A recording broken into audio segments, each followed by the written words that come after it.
ग्रामस्थ मुळे साहेब, आपल्या तापका ग्रामपंचायतीच्या अंतर्गत येणारे 2 मान्यवर अंकुश गोपी साहेब आणि लालासाहेब पटेल साहेब आणि आपल्या कॉलेजचे प्राचार्य doctor S S Patil sir आणि इथे जमलेल्या सर्व आपले NSSचे स्वयंसेवक आणि ग्रामस्थ।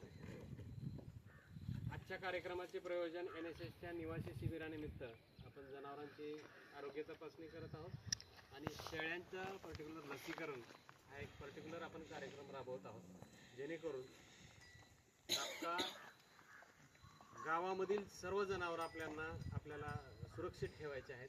त्यात आपला खारीचा वाटा आपल्याला द्यायचा आहे। स्वयंसेवकांना सुद्धा माझी विनंती राहील की त्यांनी पूर्ण गाव आपल्याला सर्व जनावरांना